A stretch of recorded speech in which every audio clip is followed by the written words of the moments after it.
No sé si les hice esta pregunta, pero ¿qué sostiene al estómago? El esófago. El esófago, perfecto. Entonces, en ese sentido, en realidad, el principal elemento de sostén del hígado no son el ligamento triangular, o el coronario, o el falciforme. No digo que no tengan esa propiedad de sostener al hígado o de fijarlo, pero el más importante elemento en su sostén, pues son las venas suprahepáticas. Hay tres venas suprahepáticas, tenemos una vena derecha, una vena izquierda y una vena intermedia. ¿Sí? ¿La versión correcta? Sí. Entonces, tenemos una vena suprahepática derecha, una vena suprahepática izquierda y una vena suprahepática intermedia. ¿Ok? Estas tres venas se dirigen hacia la vena cava inferior y vacían todo el contenido sanguíneo del hígado. Aquí hay que considerar que el hígado, al recibir a la vena porta, está recibiendo muchísimo caudal de sangre. El hígado está recibiendo una cantidad abrumadoramente mayor de sangre que prácticamente cualquier órgano, excepto tal vez el corazón y los pulmones. Y esa sangre la devuelve hacia la circulación mayor mediante estas venas suprahepáticas. Ahora, esta imagen la vamos a retomar un poquito más adelante, pero hay que considerar que dentro del hígado se produce siempre este patrón. Tenemos a la vena porta o una de sus ramas, tenemos a la arteria hepática propia o una de sus ramas, y tenemos a la vía biliar o uno de sus componentes.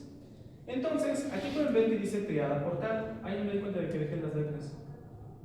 Aquí pueden ver que dice triada portal, y si observamos ahí en ese círculo contorneado, tenemos una estructura tubular de color rojo, otra de color azul y otra de color verde. Es decir, tenemos una arteria, una vena y una parte de la vía biliar. Ahí eso se llama triada portal. Aquí también es una triada portal. Triada portal no es una estructura fija, es un patrón. ¿Cuál patrón? Vena porta a una de sus ramas, arteria hepática propia a una de sus ramas y vía biliar o una de sus afluentes. ¿Vamos bien hasta acá? Bueno.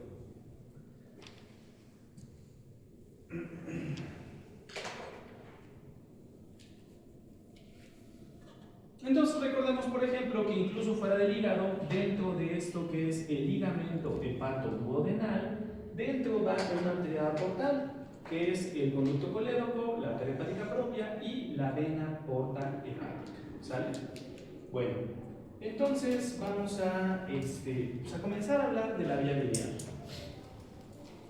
Aquí podemos observar al duodeno, vamos a centrarnos primero en esta imagen, podemos observar al duodeno con su papila mayor. ¿Okay? Aquí estamos observando la esquematización de cómo está entrando el conducto biliar común y además del conducto biliar común, el conducto pancreático. ¿Sale? Acá tenemos al conducto pancreático ya fusionados.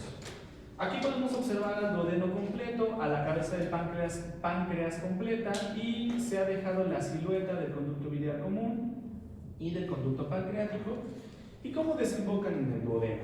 Pero vamos a hablar de cómo está constituida la vía biliar. Miren, me parece que debían de aparecer en secuencia, pero no aparecen. Ok. Miren, la vía biliar extrahepática, pero primero que nada, la vía biliar se divide en una vía biliar intrahepática y obviamente una vía biliar extrahepática. ¿Sale? La vía biliar se divide en intra y extrahepática.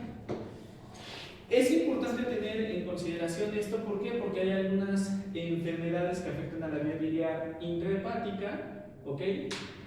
Casi todas las hepatopatías terminan afectando a la vía biliar intrahepática y obviamente el abordaje es muy diferente que las afecciones de la vía biliar extrahepática.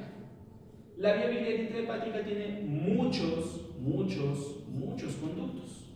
La vía biliar extrahepática se reduce a menos de 6, ¿ok? Ahora sí. Aquí arriba tenemos una flecha que nos está señalando un conducto de la vía biliar. Concretamente ese conducto y su hermanito que ahorita voy a ilustrar acá. Esos dos conductos se llaman conductos hepáticos, con el sofisticadísimo nombre de conducto hepático izquierdo y conducto hepático derecho. Así, al sobres. Se juntan los dos conductos hepáticos y una vez que se juntaron, ¿cómo creen que se llama? Conducto hepático común. Conducto hepático común, efectivamente, conducto hepático común.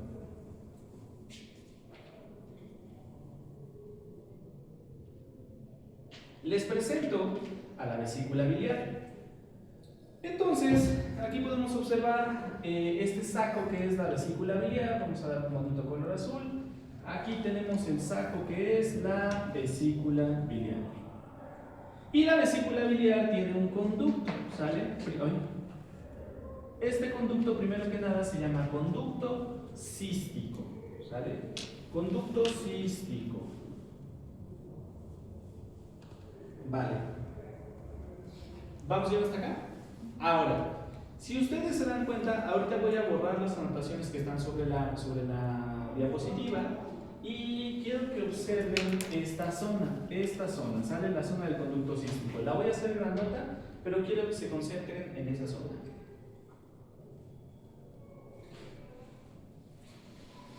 Ok, podemos observar que casi todos los conductos biliares tienden a ser lisos. Pero tenemos una porción inicial, ¿sale? Tenemos una porción inicial del conducto cístico que tiene la característica de presentar muchos pliegues, ¿ok? Literalmente se llama porción plegada o porción de los pliegues y la siguiente es la porción lisa. Entonces, en particular el conducto cístico tiene una zona que está llena de pliegues y otra zona que está lisa. Los demás no tienen esa característica. ¿Vamos bien en esta historia? Bueno, ahora, cuando se fusionan el conducto cístico y el conducto hepático común, dan origen al conducto final, sale el final boss de la vía biliar, y esto se llama conducto biliar común. Oficialmente esto se llama conducto biliar común. Pero la gran mayoría de los cirujanos, bueno, en realidad la gran mayoría de los médicos le van a terminar diciendo conducto colédoco, ¿sale? Conducto colédoco. ¿Hasta este punto dudas o preguntas? ¿Cómo es el cístico común? El cístico con el hepático común, ¿sale? Cístico con hepático común para dar origen al conducto biliar común o conducto colédoco.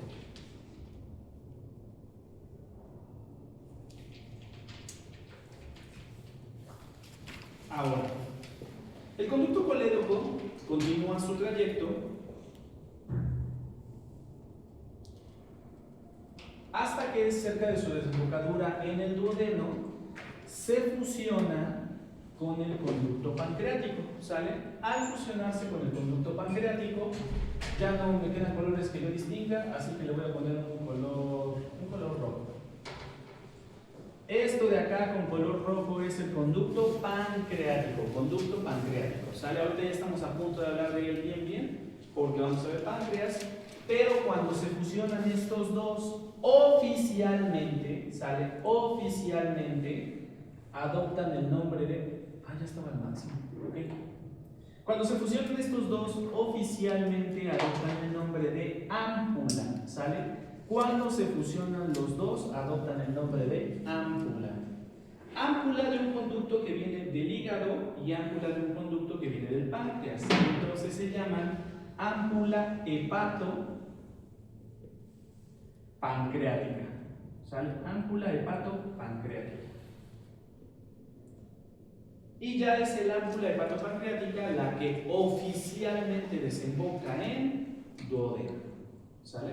¿Vamos bien hasta acá? Decían el de rojo era el conducto pancreático común o nada más. ¿Qué dijo? Mira, se llama pancreático, actualmente se llama pancreático. Si me das unos segundos te lo explico con detalle. Nada más. ¿Ya notaron esto? Es pancreático entonces. Sí. Bueno, me voy a salir un poquito del tema para responder la pregunta. Miren, lo que ocurre es esto.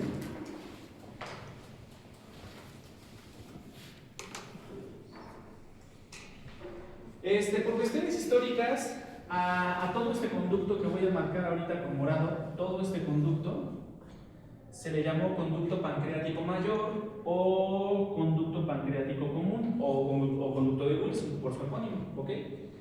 Entonces, común, mayor o de Wilson. Y a este cachito que tenemos acá, que voy a marcar ahorita con verde. Este cachito que tenemos acá se le llamaba menor o de Santorini, ¿sale? Entonces este era común, mayor o de Wilson. Y este era el menor o de Santorini. Pensé que estaba bien. Ok. Con el tiempo, a pesar de que en los libros decían y señalaban la existencia de este conducto pancreático menor o de Santorini con mucha vehemencia, resulta y resalta que la gran mayoría de la población no lo tiene. En realidad, esta es la variante rara. Lo más común es no tenerlo. Entonces, al de color verde, el nombre actual es conducto pancreático accesorio. No sé si les he comentado en anatomía qué significa que algo sea accesorio.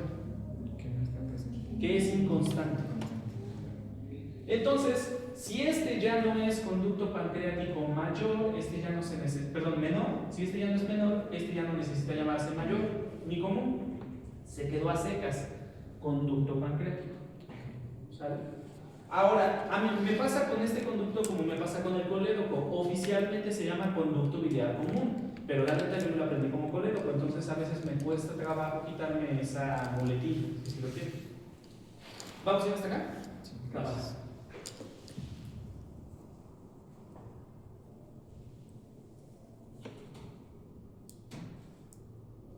Ok. Ahora, para lo siguiente, mejor lo pongo acá. Ok. Bien, les voy a contar. Imaginemos que la bilis ya salió del hígado. Sale el hígado, se encarga de la producción de bilis. Entonces, pues la bilis pasa primero por los conductos hepáticos, ¿sale?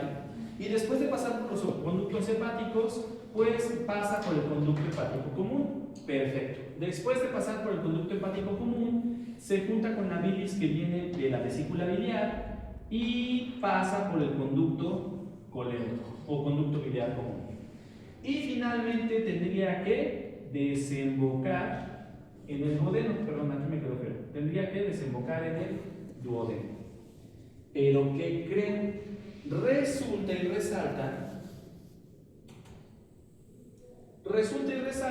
esto es el conducto biliar común, ¿sale? Conducto biliar común, ¿qué color use para...? Esto es el pancreático y esto es el ámbula, ¿sale? ¿Vamos a ir hasta acá? Sí. Bueno, resulta que en la porción final del conducto biliar común tenemos esfínteres. En la porción final del conducto pancreático también tenemos esfínteres. Y en la porción del ámbula también tenemos esfínteres. Originalmente, como el más grandote es el que tiene el número 3, era el único que tenía nombre. Le llamaban esfínter de Oddi. Actualmente, esfínter del ámbula. Con el tiempo, Boyden y colaboradores se dieron cuenta de que en realidad no existe un esfínter acá, sino que existe todo un complejo esfinteriano, 4 mínimo. Por lo tanto, actualmente este complejo se llama complejo de Boyden, ¿sale? Complejo de Boyden o complejo esfinteriano del ámbula hepatopancreática, ¿sale? Complejo de Boyden o complejo esfinteriano del ámbula hepatopancreática. Doctor, se está metiendo con algo muy de cirugía y además cirugía de la vía biliar, que es una alta especialidad. ¿No le está echando mucha crema a sus tacos? Está bien. Lo que necesito que se comprenda aquí es que hay esfínteres en esta zona. Hay esfínteres en esta zona. Bueno. No sé si alguna vez han escuchado la palabra colecistocinético. Alguna vez les pregunté incluso que si en bioquímica hicieron la clásica práctica de que ponen gotitas de aceite y le ponen sales biliares o bilis de cordero, ácido desocicólico, algo por el estilo. Bueno, había una práctica en mis tiempos que hacía eso. Porque resulta que las sales biliares a nivel digestivo funcionan como un agente emulsificante, permitiendo que la grasa se descomponga no en partículas, pero se organice en estructuras de menor tamaño y eso facilita la absorción. Ahora, ¿cuál es el punto en todo esto? No hay una secreción continua de bilis, es decir, la bilis aquí no está secretándose todo el tiempo, sino que hay momentos en que esos esfínteres que les presenté hace 30 segundos están cerrados. Es más, todo el tiempo están cerrados. Solo cuando comemos un agente colecistocinético, por ejemplo, las memelas de Doña Pelos, las semitas de carnitas al lado, etcétera, etcétera, etcétera, es cuando se abren esos esfínteres. Y además pasa otra cosa que ahorita les voy a comentar. Entonces, si los esfínteres están cerrados, ¿qué pasa con la bilis que acaba de llegar aquí a tocar la puerta? Pues que dice, no, pues me regreso. ¿Y a dónde se regresa? A la vesícula biliar. Segundo concepto importante, y este es radicalmente importante. La vesícula biliar no produce bilis, la almacena, es correcto. De hecho, embriológicamente la vesícula biliar deriva de los precursores del colon. ¿Se acuerdan qué es el colon? Absorbe algo en particular. ¿Qué absorbe? Líquidos. Entonces, la vesícula deshidrata la bilis, de tal manera que la bilis que tenemos acá está más concentrada que la que se secreta continuamente desde el hígado. ¿Vamos bien hasta acá? Pero ¿a poco el conducto tiene la propiedad de volver a regresar la bilis? ¿Cómo que el conducto tiene la propiedad de volver a regresar la bilis? Sí, como comentó de que se regresa si no es utilizada, ¿a poco hay una como tipo válvula en el conducto común hepático para que no se regrese por ahí? Lo que ocurre es que ante la ausencia de estímulos colecistocinéticos que hagan que se abran los esfínteres acá, la bilis no va avanzando, la bilis no va avanzando sencillamente porque caiga. Esto tiene músculo liso, literalmente está haciendo peristalsis para propulsar a la bilis. Entonces, si esa peristalsis ya llegó hasta acá y encuentra resistencia, se relaja el músculo liso y eso permite el retorno hacia esta zona, pero nada más se relaja el de acá. Este permanece cerrado, ¿ok? Ante la ausencia de estímulos colecistocinéticos. De hecho, se debate sobre si aquí en la porción del conducto hepático común existe también otro esfínter. ¿Vamos bien hasta acá? Ok. Entonces, no es por cuestiones valvulares, es por cuestiones peristálticas y de esfínteres. Entonces, la bilis se regresa a la vesícula biliar. ¿Vamos bien hasta acá? Bueno, como recordarán, la vesícula biliar en el hígado yace sobre la fosa vesicular. Y aunque es un poquito controversial o se considera que en algunos pueden ser variante anatómica, a veces hay conductos que directamente del hígado vacían la bilis en la vesícula biliar, ¿sale? Existen algunos conductos hepatocísticos directos que vacían la bilis en la vesícula biliar. No sé si lo hayan visto, esto yo también recuerdo que se veía en bioquímica, hay un triángulo que te expresa, primero que nada, los cálculos, las piedras en la vesícula, pueden ser de tres tipos diferentes. Pueden ser cálculos de calcio, pueden ser cálculos de sales biliares o pueden ser cálculos incluso de colesterol. Son los tres principales tipos de cálculos que se forman en la vesícula biliar. Entonces, hay un triángulo que te habla sobre la relación de la concentración de los compuestos. Por ejemplo, si hay un pH muy alcalino, ahí se favorece la formación de cálculos de calcio. Ah, pero es que si hay un pH muy ácido se favorece la formación, aquí se las estoy choreando, nada más lo estoy diciendo como ejemplo, se favorece la formación de cálculos de colesterol, por decir algo, ¿ok? Entonces, dependiendo de las concentraciones, se favorece la creación de uno u otro tipo de cálculos en la vesícula biliar. ¿Vamos bien hasta acá? Bueno. ¿Por qué creen que el ayuno prolongado favorezca la formación de cálculos biliares?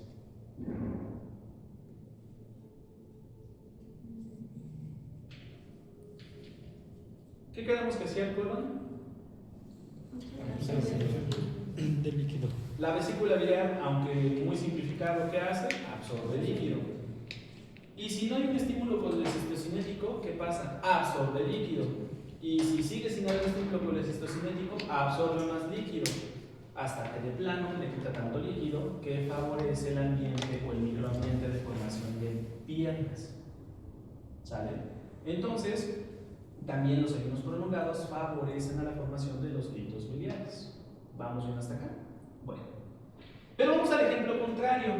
Pasa, nos echamos un pozolito, un rico pozolito, y entonces se produce el estímulo colecistocinético. Pero fíjense que si se van a la etimología de la palabra colecistocinético, cole hace referencia al colédoco, cisto a la vesícula biliar. Entonces, colédoco, vesícula biliar, cinético. O sea, muévete, colédoco y vesícula biliar. Eso significa la palabra. Entonces ese estímulo va a hacer que el colédoco se contraiga nuevamente produciendo peristalsis y secreción de bilis. Pero también va a hacer que se contraiga la vesícula. Entonces, los estímulos colecistocinéticos, vamos a ponerlo ahorita en términos de signos, producen contracción de la vesícula, contracción del colédoco y relajación de los esfínteres del complejo de Boyden. ¿Cómo están estos? Ya. ¿Vamos a ir hasta acá? ¿Sí? Entonces podríamos decir que los esfínteres son antagónicos al músculo liso de la vesícula y al músculo liso del conducto colédoco. ¿Dudas o preguntas hasta aquí? De pronto es que no es una grabación. Ya. ¿Y en ausencia de la vesícula? Excelente, mira. Aunque hay varios procedimientos, cuando se retira quirúrgicamente la vesícula, generalmente a este nivel, si es que abrieron el duodeno, lo que hace el cirujano es que le hace un corte, perdón, no, lo vamos a poner acá. Haz de cuenta que esta es la caróncula, ¿sale? Esta es la caróncula. Entonces lo que hacen es, le dejan un corte. Con esto, ¿qué pasa? Literalmente rompieron el esfínter de Oddi, que es el esfínter específicamente de la ampolla hepatopancreática, y al quedar abierto, hagan de cuenta que tiene incontinencia, ¿sale? Y al ser incontinente, toda la bilis que secreta el hígado, ahora sí, todo el tiempo se está vertiendo al duodeno. Eso, desde el punto de vista de la emulsificación de las grasas, ya no va a ser tan efectivo. O sea, ya nos comemos un pozole y no va a haber bilis suficiente para emulsificar esas grasas. Estos pacientes suelen tener sintomatología asociada con grandes atracones de grasas. Se inflan de la panza, bueno, se llama dispepsia todo este conjunto de síntomas. ¿Por qué? Pues porque no tienen suficiente bilis para compensar la cantidad tan enorme de grasa que se comen. Que se hace también, se les manda ácido urso desoxicólico, bilis de oso, urso es oso, ¿sale? Y esa bilis de oso les ayuda a digerir. Vamos a ir hasta acá. Entonces, no se les va a atorar la bilis en ningún lado porque ya rompieron el esfínter para que siga pasando la bilis, como Pedro por su casa, pero para disminuir sus síntomas de dispepsia asociada con la falta de bilis o con la secreción adecuada de bilis, se les da hay sales biliares de buey o ácido desoxicólico, ácido quenodesoxicólico, así se llama. Ese es un nombre que viene como alternativa para digerir mejor las grasas. ¿Vamos a ir hasta acá? Pero entonces ya no se pueden formar cálculos en lo que son los conductos. Sí se puede. De hecho, les voy a contar. Por procedimiento, ¿se acuerdan de la CEPRE? Que las hablé hace un tiempo, la colangiopancreatografía retrógrada endoscópica. Justo cuando hablamos del duodeno, les puse ese acrónimo CEPRE. Bueno, hay un procedimiento que se llama CPRE, que es colangiopancreatografía retrógrada endoscópica. No se preocupen si no les doy tiempo de anotar. Si ponen este acrónimo en internet, les da la palabra. Se hace una endoscopía, le meten un tubo por la boca, el tubo llega hasta el duodeno. Y ahí lo que se hace es que se mete una cánula con medio de contraste. Se inyecta medio de contraste y puedes ver cómo se pinta toda la vía biliar. Bueno, ¿por qué saqué ahorita la CEPRE a colación? Ya le quitaron la vesícula a un paciente, pero quieren saber si no le dejaron una fuga. Idealmente todo paciente al que le hicieron una colecistectomía le hacen una CEPRE de control, idealmente.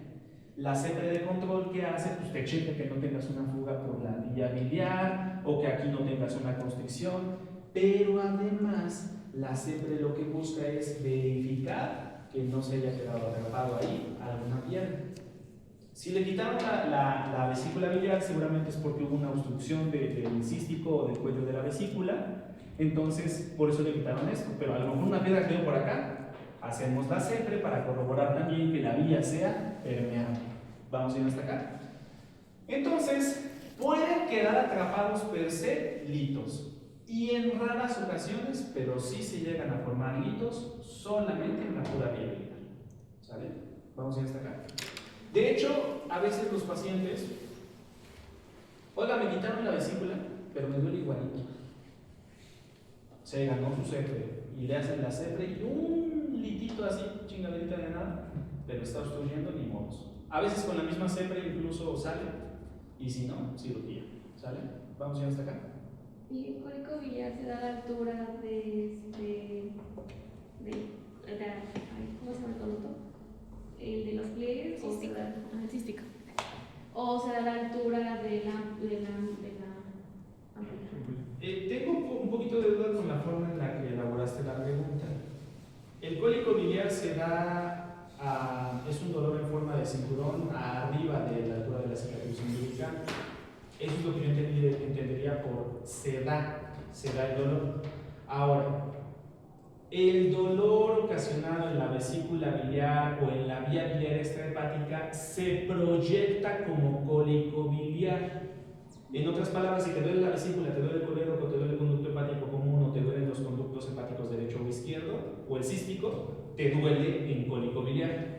Cualquiera de esos te duele como cólico biliar. Es más intenso el cólico biliar por la vesícula, pero cualquiera de esos te duele en cólico biliar. ¿Vale? Incluso el páncreas duele en cólico biliar. El páncreas. ¿Vamos a ir hasta acá? ¿Chichiñón? Vale. Fíjense. No me acuerdo, ya no me acuerdo con las diapositivas. Espérenme.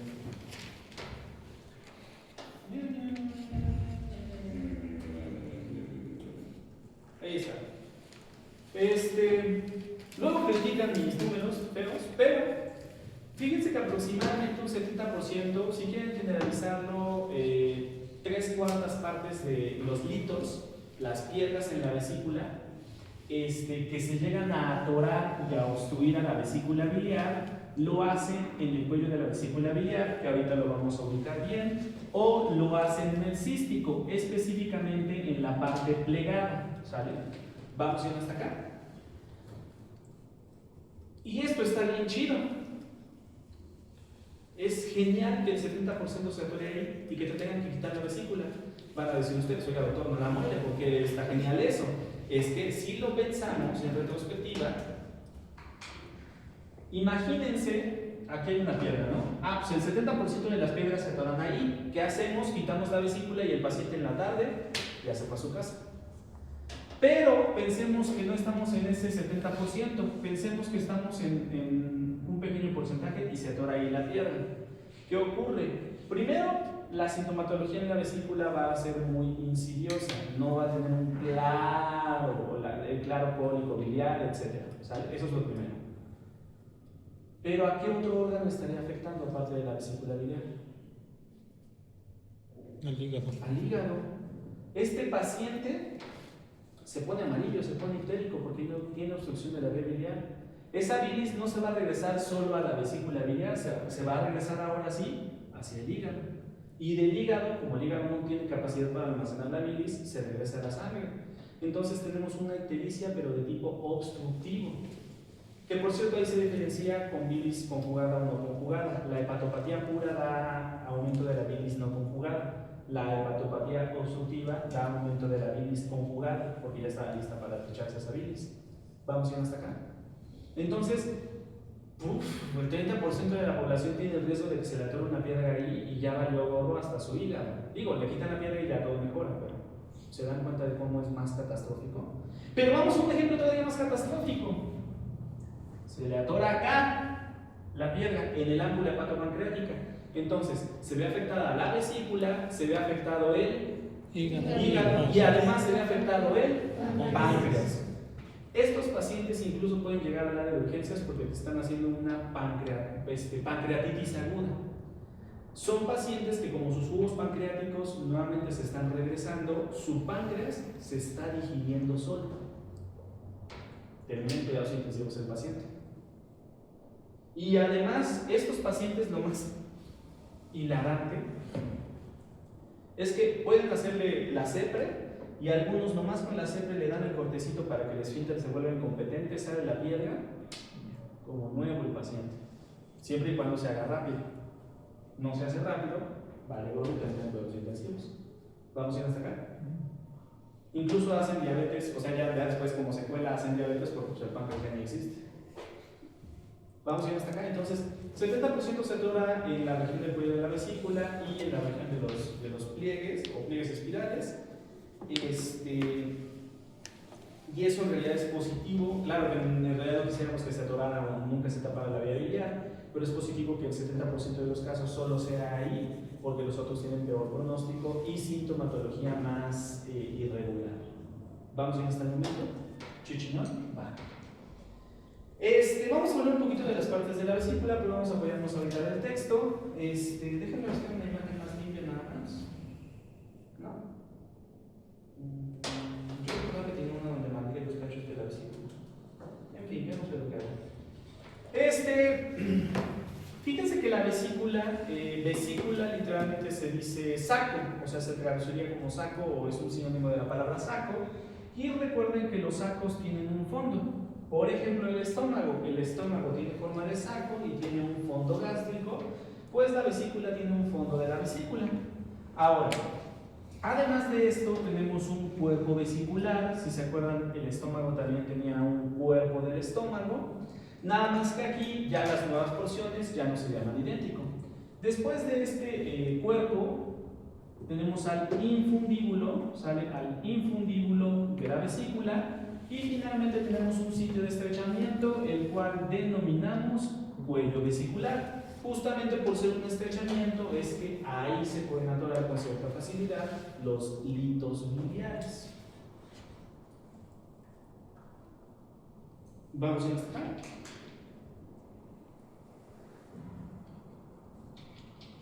Díganme una capa del estómago. Muscular, ¿va? ¿Otra? Mucosa, perfecto, ¿otra? Mucosa. Perfecto, ya casi acabamos. ¿Y la otra? Serosa.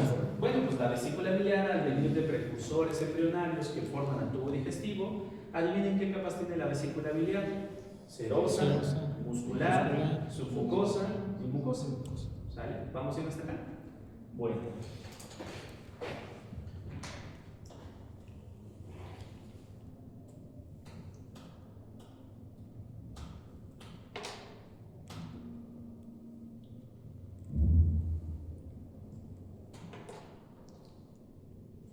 Sobre la irrigación de la vesícula biliar, muchos se preguntan sobre por qué a veces hablamos de vesícula biliar, así como que vesícula biliar debería ser como el timo, ni lo mencionamos, nomás contamos por ahí está y en fin. Pero fíjense que la vesícula biliar genera la patología que mayor cirugías, mayores resultados quirúrgicos termina representando. La cirugía de urgencias que más se realiza en el mundo es la apendicectomía. La cirugía electiva que más se realiza en el mundo es la hernioplastia, la corrección de hernias, por ejemplo, de la pared abdominal. Pero la cirugía que más se realiza combinando tanto las de urgencias como las electivas es justamente el retiro quirúrgico de la vesícula. Entonces, ¿qué justifica tener que hablar pues un poquito más de la anatomía de algo tan pequeño? Pues que genera el mayor padecimiento quirúrgico que tenemos en el mundo. ¿Vamos bien en esto? Bueno, aquí tenemos algunas variantes en el origen de la arteria cística, pero no nos vamos a meter con la variabilidad. En realidad vamos a mencionar un hecho casi inamovible. La arteria cística, que es la arteria de la vesícula biliar, siempre viene de la hepática derecha, ¿sale? La hepática propia se bifurca dando una rama derecha y una rama izquierda, y la arteria cística siempre viene de la rama derecha, ¿sale? Rama derecha de la rama derecha. ¿Vamos a ir hasta acá? Bueno. ¿Dudas, preguntas, quejas o aclaraciones? Cuando se va la vesícula también se llevan esa Arteria. Sí, cuando resecciona cualquier órgano, lo que se hace es que se va a la arteria al muñón de la arteria, se pinza y se deja pinzar. Bueno, dejar pinzar no me refiero a que dejen la pinza, sino a que le meten una liga y queda aplastada la luz de esa arteria. Entonces ya se puede cortar sin resto de retroceso sangrado. Y así se queda. Así se queda, sí, así se queda. Bueno, hay unas como clips que se reabsorben, entonces queda así como, parece como grapas. Entonces se lo ponen, queda así atorado y ya después se oblitera solita la arteria y se reabsorbe ese material. En otro pues agarran y con un hilo, le amarran y listo. Igual se utilizan materiales reabsorbibles porque no vas a entregar ese retiro de bultos ahí, ¿no? Y ya, se usa Carwood. Bueno, ¿dudas o preguntas hasta ahorita? ¿No? ¿Otra pregunta? ¿Seguros favoritos? Bueno.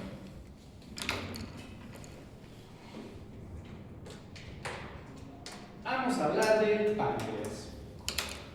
El páncreas tiene forma de, ay Dios mío, no tengo la menor idea de alguna estructura que se parezca al páncreas. ¿Ustedes le ven alguna estructura que se parezca a esto?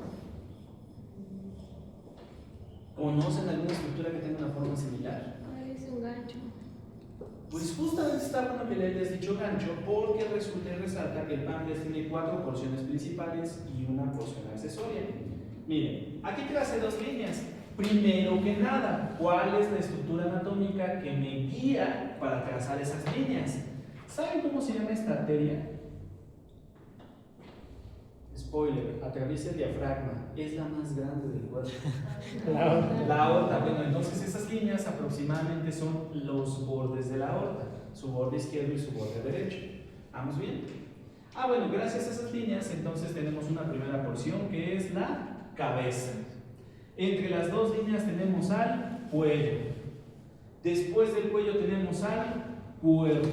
Y cuando aproximadamente deja de ser horizontal el páncreas para convertirse en oblicuo, tenemos a la cola del páncreas. ¿Sale? Y espero que lo hayan notado porque todo empieza con C, no sé por qué. ¿Sale? Cabeza, cuello, cuerpo y cola. Adiós a mi mnemotecnia. Ahora, ¿cómo? Cabeza, cuello, cuerpo. No debería ser así. No debería ser así. Caula. Ya valió más esto. He perdido el plan.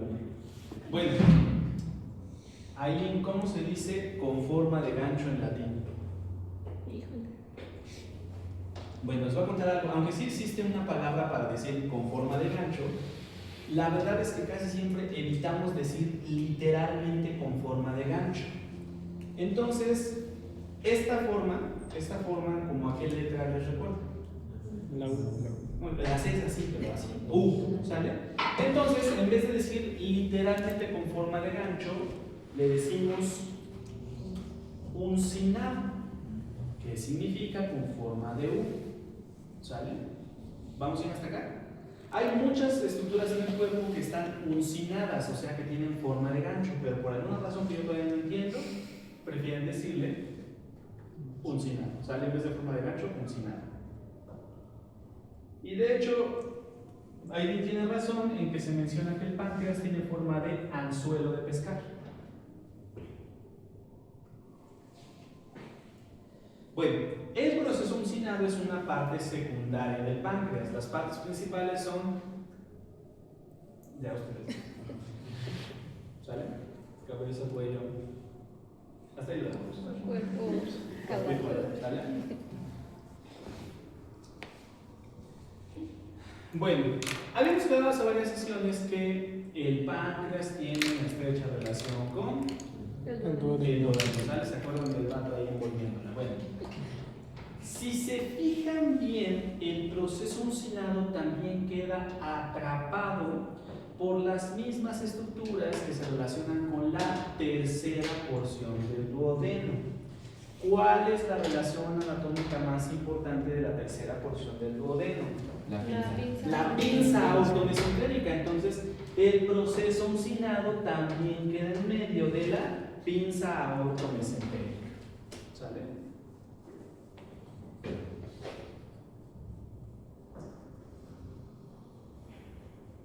¿Vamos a ir hasta acá? Bueno, lo que voy a mencionar a continuación en realidad lo mencioné hace ratito, justamente porque me adelanté para responder una pregunta. En su interior, el páncreas, bueno, hay que recordar que el páncreas es una glándula mixta, tiene secreción endocrina y secreción exócrina. La secreción endocrina, por ejemplo, son agentes como la somatostatina o la superimportante insulina, ¿ok? Pero la secreción exócrina que va hacia el tubo digestivo, pues son los jugos pancreáticos, principalmente peptidasas como tripsina, quimiotripsina, etc. Entonces, esas peptidasas se secretan a través de unos pequeños conductos hacia un gran conducto conocido como conducto pancreático, no más así, conducto pancreático a secas. Y en algunas personas puede existir, específicamente en la región de la cabeza, un conducto pancreático accesorio. Bueno, aquí no aparece la palabra, pero vamos a ponerle aquí accesorio. ¿Va acá? Y en caso de existir, ¿a dónde desemboca? En el duodeno nunca les hablé de la papila menor. Ahorita voy a la imagen del duodeno. Uy.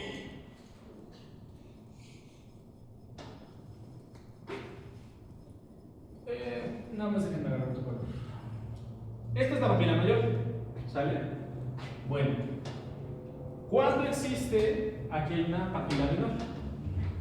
De hecho, la verdad es que incluso ahí está exagerada. La papila menor, aunque, o sea, he hecho disecciones donde tiene conducto pancreático accesorio el paciente, ya bien paciente por cierto, pero la papila menor no se ve, la neta no se ve así como una elevación. Sabes que ahí desemboca porque seguiste el conducto, pero la neta las papilas menores son muy insignificantes, son muy pequeñitas. Vamos a ir hasta acá, entonces se llama papila menor. ¿Y eso también es accesoria? Sí, sí, o sea, justamente ni siquiera se forma si no tiene conducto pancreático accesorio.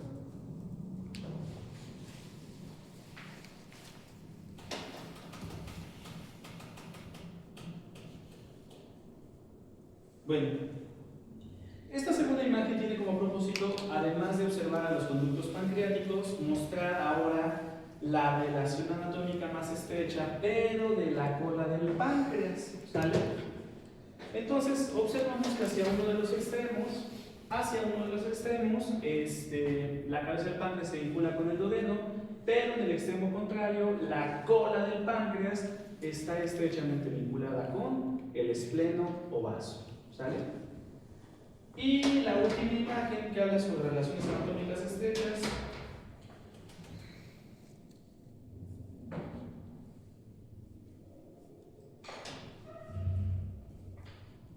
Miren, habíamos quedado que aquí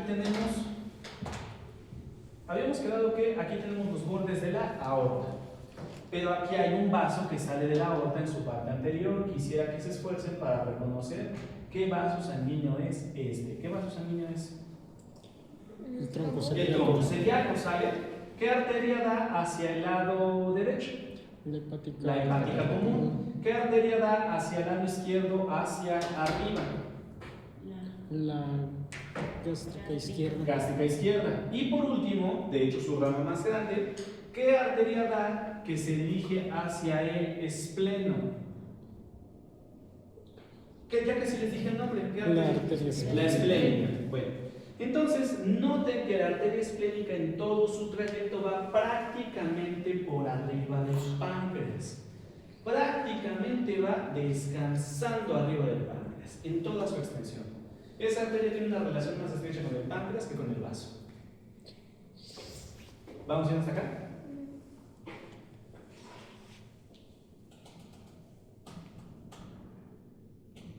Aquí me falta algo, espérense un poquito. Miren. Aquí tenemos, primero que nada, voy a quitar esto, voy a borrar. Ok, toda esta historia comienza con el tronco celíaco, ¿sale? Toda esta historia comienza con el tronco celíaco. Del tronco celíaco sale la arteria esplénica, ¿sale? Del tronco celíaco sale la arteria esplénica, que ya la vimos que va por arriba del páncreas. En su trayecto, la arteria esplénica emite una y dos arterias relevantes para la irrigación del páncreas. La primera de estas es la dorsal pancreática, ¿sale? Así se llama, dorsal pancreática. La dorsal pancreática cambia de dirección. Al cambiar de dirección, entonces se pone tacones, se viste de reina y ahora se llama pancreática inferior. Básicamente es la misma arteria, pero cambió de nombre. ¿Vamos bien? Bueno, dorsal pancreática cambia de nombre para llamarse pancreática inferior. ¿Qué región del páncreas será irrigada por la pancreática inferior?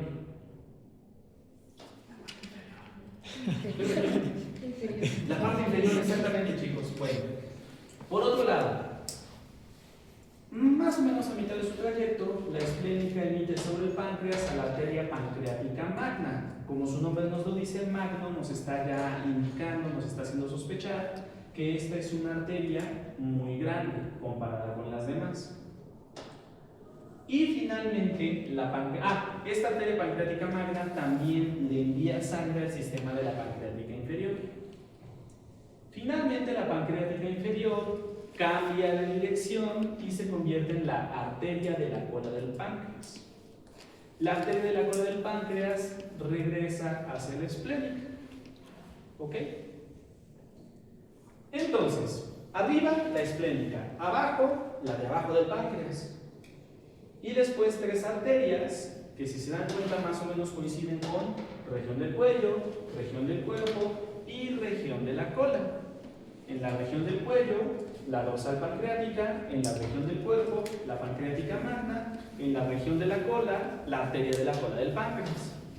Ahora, doctor, el páncreas no tiene 3 porciones, tiene 4, pero ya saben cómo se irriga la cabeza del páncreas, porque exactamente las mismas arterias que irrigan a duodeno irrigan a la cabeza del páncreas. ¿Sale? ¿Vamos bien hasta acá? Bueno, por otro lado, aquí directamente sobre la ilustración coloqué a estas arterias: la esplénica, la dorsal del páncreas, la pancreática inferior, la pancreática magna y la de la cola del páncreas. ¿Vamos bien hasta acá? Bueno.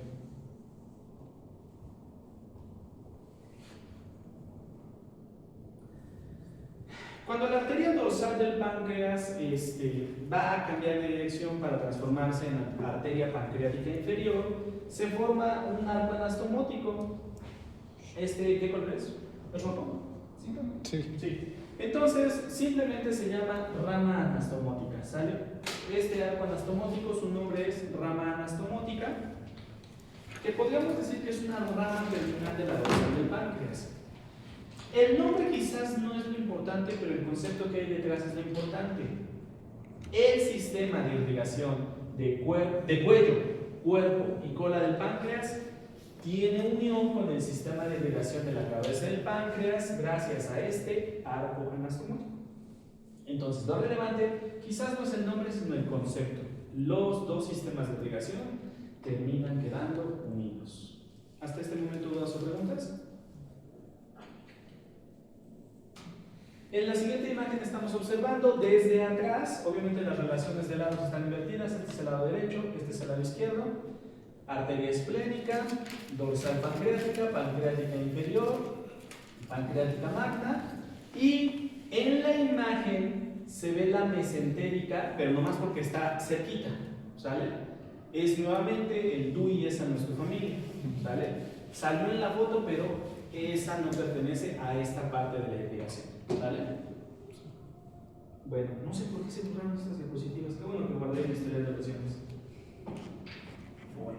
Esas arterias lo irrigan tanto anterior como posterior. Es correcto. De hecho, sobre todo son posteriores. Permíteme, ahorita les voy a poner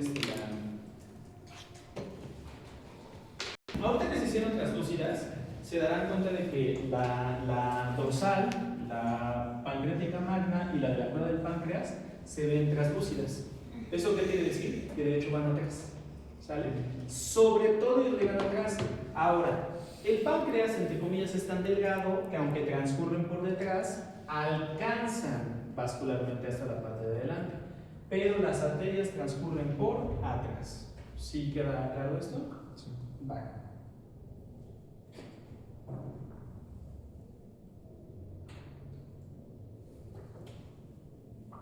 Bueno. Pues, páncreas fue un temita corto, no tan pesado. Vamos a hablar del vaso, que es un tema todavía más corto.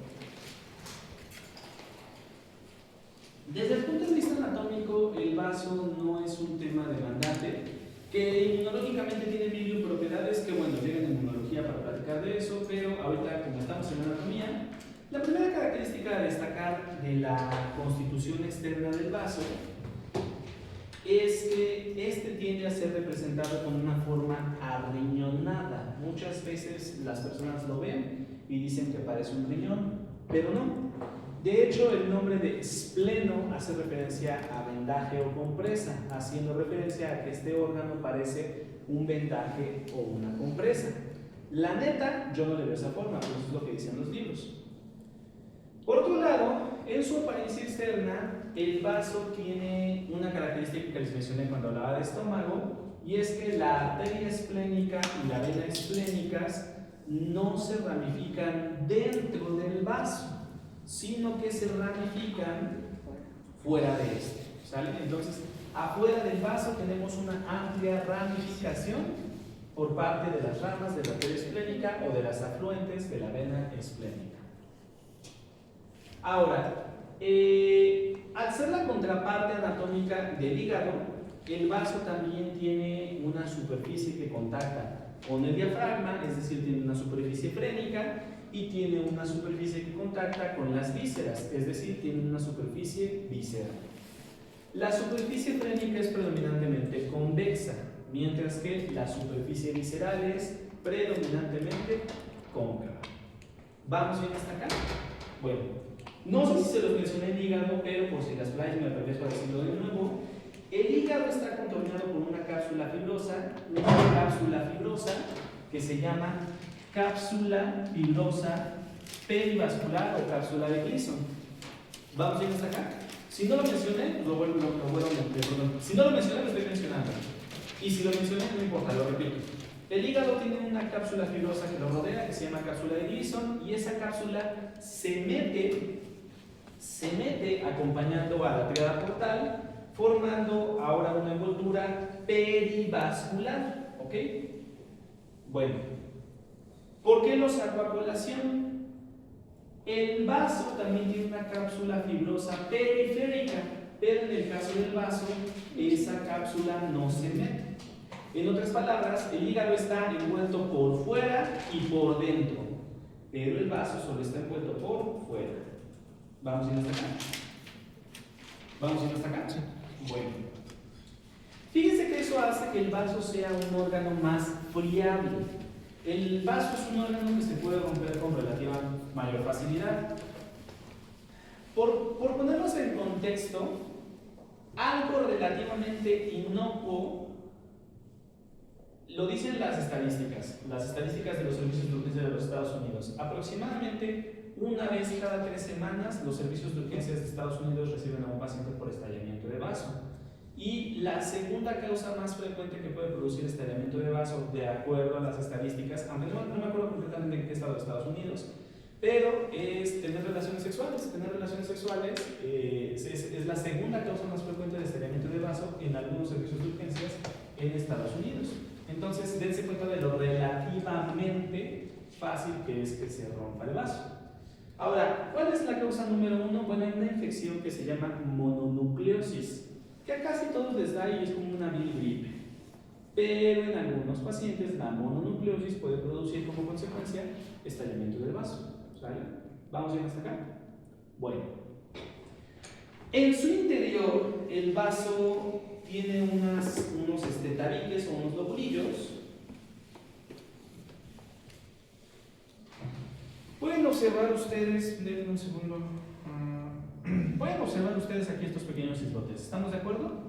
Bueno, esos islotes colectivamente son conocidos como pulpa, porque el moco es blanco. Son conocidos como pulpa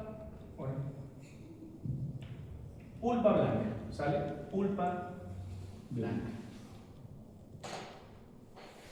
Estas son las partes inmunológicas del vaso. Ahí es donde maduran los linfocitos B, ¿ok? En parte porque la gran mayoría madura en la médula ósea, pero esa es la porción inmunológica del brazo. Ahora, aparte de la pulpa blanca, contorneando a la pulpa blanca, tenemos a la pulpa roja, ¿sale? Pulpa roja, que básicamente es todo, no, vamos a poner con otro color, básicamente es todo lo que contornea a la pulpa blanca, ¿sale?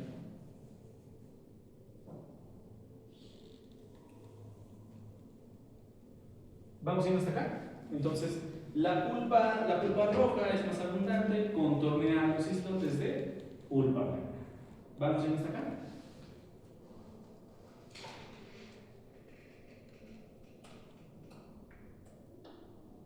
Ok. Les dije que vaso iba a ser un tema muy simplón, muy acelerado. Y miren, vamos a hablar ahora sí del drenaje venoso en términos generales en la región abdominal, ¿sale? Vamos a hablar del drenaje venoso visceral en la región abdominal. Casi siempre los órganos drenan su sangre hacia la circulación mayor. El cerebro lo hace, el corazón lo hace, los músculos lo hacen, los huesos lo hacen. Pero las vísceras que se encuentran en la cavidad abdominal no drenan directamente hacia la circulación mayor, sino que toda la sangre que recogen la envían hacia el hígado. Esto representa una relación privilegiada principalmente entre el tubo digestivo y el hígado, ¿sale? Primero que nada, este sistema venoso especial, ¿cómo se llama? Se llama sistema porta hepático, porque hay otros sitios donde hay sistemas portas. Sistema porta hepático. Sistema porta hepático. No sé si les comentaba que es prudente concebir al hígado como una especie de estación aduanal o como un puerto marítimo, un aeropuerto, una estación de trenes, una estación de autobuses. No sé si les comenté esto la sesión pasada. Bueno, pues es conveniente que todo pase por el hígado para que el hígado proteja, para que el hígado redistribuya, etc. Puntos importantes del sistema porta. Primero que nada, cómo se forma la famosa vena porta. Si ustedes lo piensan, perdón, me voy a regresar acá tantito. Los órganos que drenan al sistema porta son estómago, duodeno, yeyuno, íleon, todo el colon y el vaso. ¿Sale? Si ustedes lo piensan, estos son los órganos que aportan sangre al sistema porta. ¿Cuáles eran los vasos que drenaban hacia el estómago o de dónde venían los vasos que drenaban hacia el estómago? Del tronco celíaco. Eso tiene muchas excepciones, entonces tronco celíaco lo pasaremos por aquí. Siguiente, ¿cómo se llama la arteria que irrigaba duodeno, yeyuno, íleon y el lado derecho del colon? La mesentérica superior. Fíjense que sí existe una vena mesentérica superior. Ah, perfecto, ya tenemos un vaso relevante.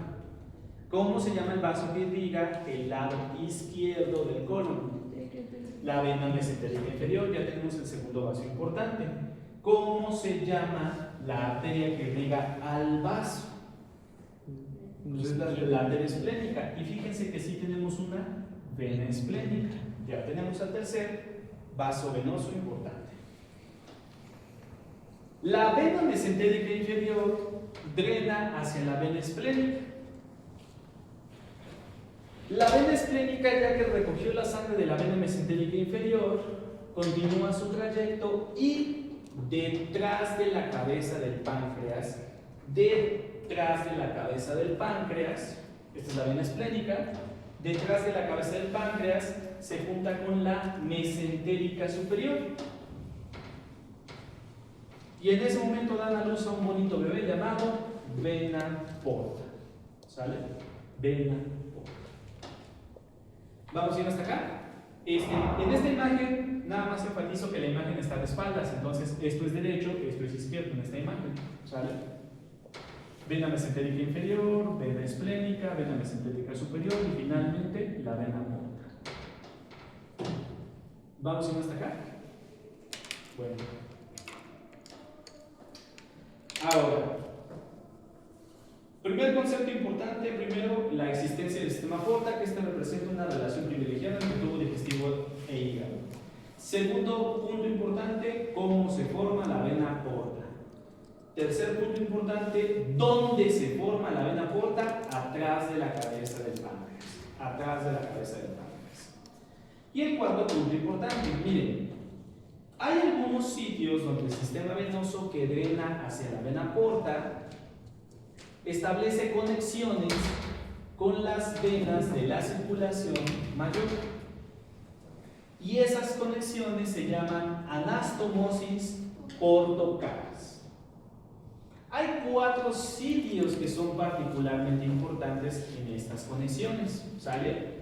El nivel esofágico, el nivel rectal, el nivel paraumbilical y el nivel retroperitoneal. Ahí está escrito, ¿sale?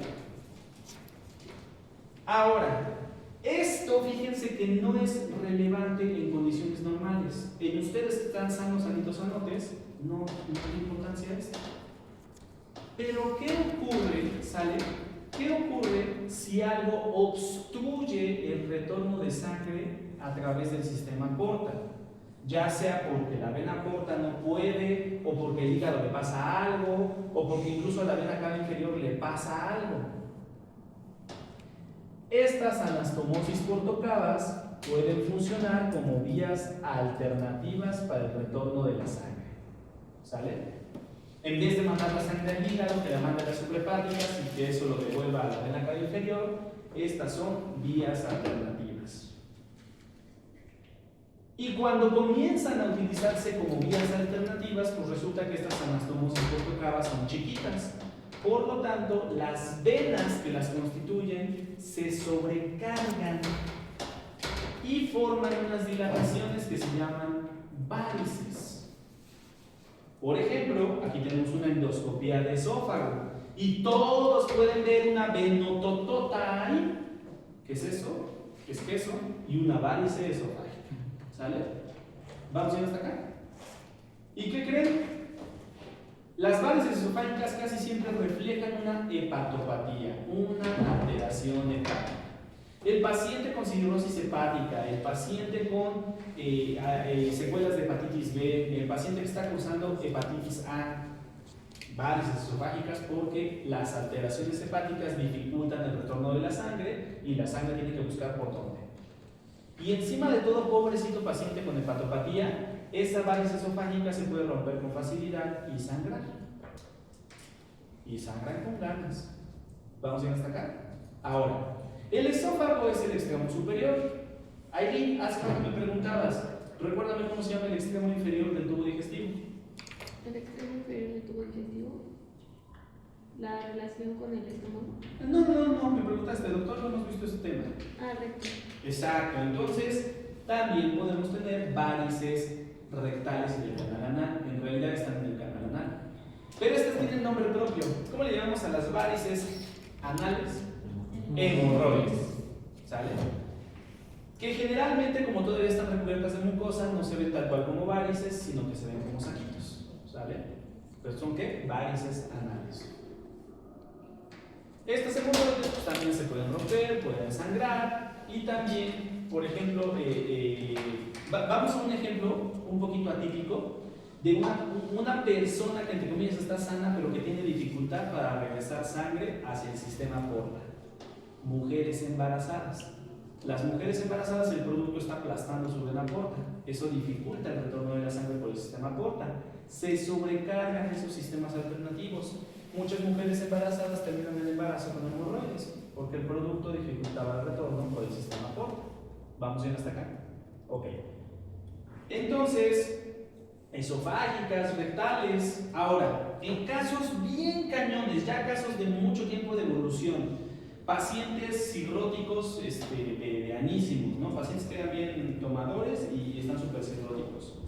Pues tenemos que buscar más vías alternativas, vasos de mayor calibre, es más, vasos que ya ni siquiera tenían flujo sanguíneo, los volvemos a restaurar, o sea, las arterias umbilicales y las venas umbilicales las restauramos. Y entonces, como consecuencia de esa restauración de la permeabilidad, tratamos de que la conexión de esos vasos con las epigástricas, que ustedes vieron en el primer semestre con delegación del abdomen, pues ahora transporten ese caudal sanguíneo, produciendo estos patrones que se llaman cabeza de medusa. Aquí también, estas son vides varices, ¿no? Varices panzales, pero estas varices están sobrecargadas por el efecto de una hepatopatía de larga evolución, ¿sale? Y nos están demostrando que aquí hay una conexión porto-cara. ¿Vamos a ir hasta acá? Que pues yo creo que abdomen fue justamente, pared abdominal fue justamente lo que no vieron el semestre pasado, ¿no? ¿Están entendiendo? Bueno, ahí vemos qué hacemos para cubrirlo. ¿Vamos a ir hasta acá? ¿Sí? Vale. Pues ya, fíjense que desde el punto de vista clínico, las retroperitoneales pasan dos cosas. Lo primero, están muy profundas, entonces no vemos esa sobrecarga de las conexiones retroperitoneales.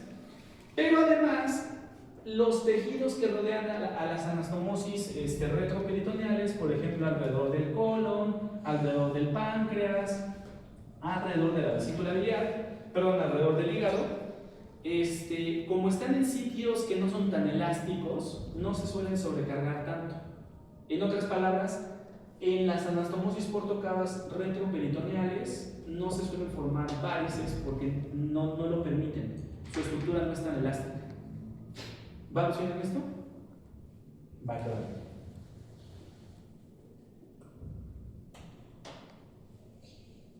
Pues son 12:57, así que suscríbanse, denle like, activen la campanita y hasta acá lo dejamos.